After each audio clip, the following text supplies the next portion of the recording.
You don't want to hear the same thing that everybody tells you. Watch this video because it will come across in a better way, hopefully. Sorry if you hear any like noises or anything. I'm filming at my cabin and I'm sitting on a creaky bench. Hello, and I still haven't thought of a good intro yet, so we'll just get into it. I'm going to be talking about a depressive episode I had recently.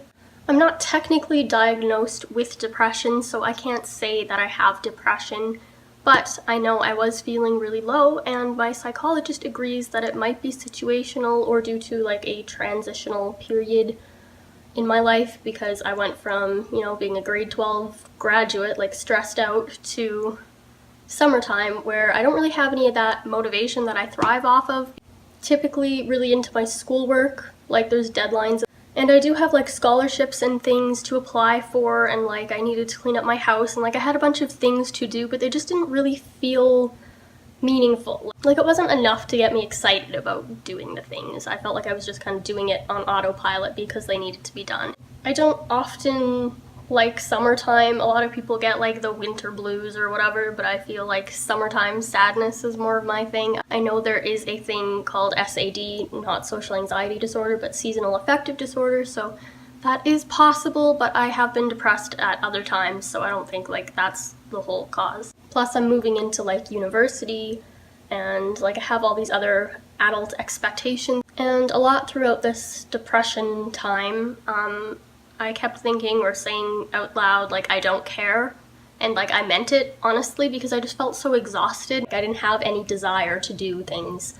Because most of the time, I do things just because I know I should. And like, I did care about doing them, but I didn't have any of the actual interest. Like, I didn't care in that sense. And I also didn't have any appetite, which isn't that unusual, but I usually eat even if I don't really feel up to it, but I just like didn't want to eat anything. But it was scary because like I always care so much about everything, hence my OCPD, like I obsess over it, and maybe it's just because after obsessing over schoolwork and everything for so long, I just felt like exhausted, like I was done, and then I just didn't know what to do anymore because I literally didn't have stress in my life or anything to obsess over, which might sound ridiculous. And like I thought it was ridiculous when I thought about it too. In this video, I will be sharing some depression tips, but I feel like everyone kind of knows the typical depression tips, and like I did too, which is why it was so weird for me to have an episode. I've learned about all the things you're supposed to do to get yourself out of a depression. I knew what I needed to do. I did have an appointment with my psychologist, and I actually broke down and started crying, and that's super rare for me. Like I don't like to cry in front of anybody. I knew the signs. I knew where it needed to be stopped. I knew I had to do something about it, but I felt like nothing was working. So these tips will be reimagined in the sense that she explained things to me in a different light, some way that I could see it from a different perspective and actually apply it to my life. So here's where it gets cliche. Don't isolate yourself. Yeah, everybody knows that. I did end up isolating myself, and I felt it because as I didn't really care about anybody. Like I didn't want to help people like I normally do. I kept saying I hate people, which I know isn't necessarily true. Like I do have social anxiety disorder, and a lot of the times I don't really like to hang out with people for too long or too much. It doesn't usually take me a week, even at most, usually just like a day of some alone time. I just felt like it was so emotionally draining, like mentally draining, to try to communicate and like have relationships with people or keep up texting them, and I just like didn't really care that I even had friends, which is sad because that's my greatest accomplishment probably in the past year, is that I have actual genuine friends that I can talk to and that like don't hate me. But I didn't care.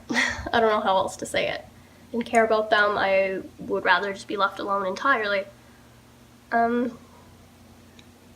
But I did end up reaching out to one of my friends. I knew he would just say all the things I didn't want to hear, which ended up happening, but the things he said, despite not liking them, I knew were important. Even though it frustrated me at the time, it ended up helping me because he just basically said over and over again, like, you need to make an appointment with your psychologist, like, we love you and we want you to be happy. And I just kind of like rolled my eyes because I'm like, God, I don't care. Like, I was almost at the point where like I didn't want to be happy because being happy was too much work. But the point of this is that friends do love you. Like, your friends, love you, your family loves you, so you can reach out to them, even if they're not exactly sure what to say or they say things you don't want to hear. They're there for you when you're ready to talk about whatever you're going through, because sometimes you really do just need to let it out. And at that point, I felt like I really did just need to rant. Gotta give him some credit because he was the motivation to book my psychologist appointment in the first place. You do need to do things because they make you feel better. And I know it's hard because it doesn't seem like it makes you feel better, like it's just a little break and then you're back to feeling sad again. I felt a lot like I was just pretending to be happy, like in those moments I wasn't really feeling genuinely great.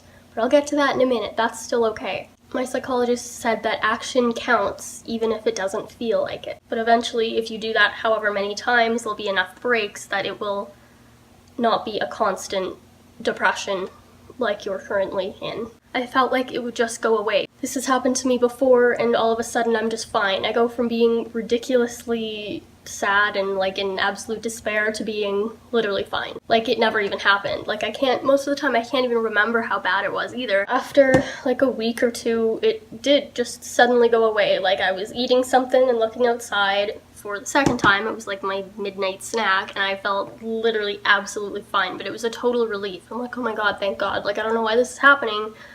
Thank God I feel okay. And I didn't end up giving myself credit until I actually talked through it at my psychologist, because I kind of gave myself like a lazy day where there wasn't pressure to do anything, because I know I felt really shitty anyways and I knew I wouldn't accomplish anything, and even if I did, it wouldn't make me feel better or like I did something with my day. I just allowed myself to watch some movies, did some art. I'm learning that it doesn't have to be great to be enjoyable, and I know art is a good emotional outlet. And then once I felt okay for a tiny moment, like I just felt slightly better, I took the opportunity, even though it seemed exhausting and like it wouldn't help, I knew truly like this is one of the things that always makes me feel better, to go for a walk. So I went for a walk. I didn't immediately feel better when I got back. I mean, I felt like the walk was good, but I don't think it necessarily cured my depression right at that point. Like it kind of took some more time later into the night until I felt okay. Another tip that my psychologist gave me is if you don't look for the good times, you will miss them, because I, as well as most people with depression, are more negative thinkers. I feel like we're just so surrounded in our own negative energy because we feel so bad that we don't pay attention to the good things, because for me at least, it felt like they didn't matter or they didn't account up to the bad.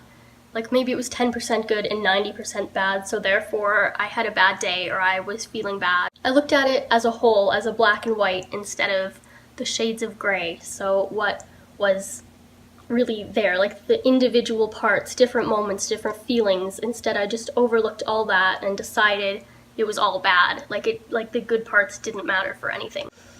And those mixed feelings that I was having were valid. Like I was allowed to feel a little better or a little worse. Like it didn't all have to be bad or good. Due to those thought patterns that I typically had, where I didn't even realize that's what I was doing, it led me in a bad cycle, because I never looked at anything as it really was. The shades of gray metaphor could be representing like sadness levels, which sounds kind of ridiculous, honestly. Like even when I heard it from my psychologist and thought about it, I'm like, wow, that's ridiculously depressing. Like life isn't just in different levels of sadness, but if you need to part it up like that, I think that's okay. You can be okay or fine or good without being great, you know, like it doesn't have to be super good to be worthwhile. A lot of my thoughts regarding summertime especially, it's just that it passes so fast almost. All of a sudden it's September and you're like, well, where did my summer go? I didn't do anything fantastic. Every summer day seems like the same because I feel like I'm just doing the same thing over. And it just feels like I'm kind of wasting my time and like not really doing anything meaningful, which isn't how that works. Again, like everything you do counts towards something, like who you're gonna be in the future or even the next day. Every single day is different. No day is exactly the same, even if it seems like it. So I don't personally do this. I really should start doing it, but I thought maybe if you record your day, like every single day, and the things that happened in it and how you felt during it, like you kind of journal literally every day so you can differentiate them and remember what happened, realize that it's okay not to do something super fantastic every day. And even then, if you did, it probably wouldn't be that exciting anymore, right? This wasn't on my list, but I feel like it's relevant, so I'm just gonna like add this in here. I kind of want to make a video about it though, so I don't know. I'll see.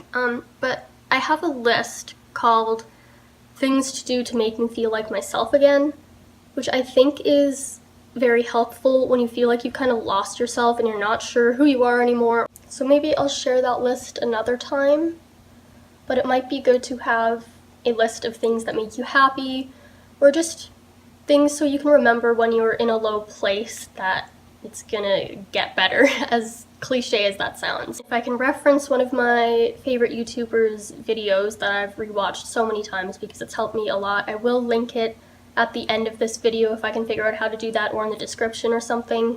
Cadence, or on YouTube, How Senseless Death, How Precious Life. I think it's the one where she talks about her depression. I think it's called like Dysthymia or something. I remember someone told her in that video, as my psychologist reiterated to me, hope is the last thing you lose.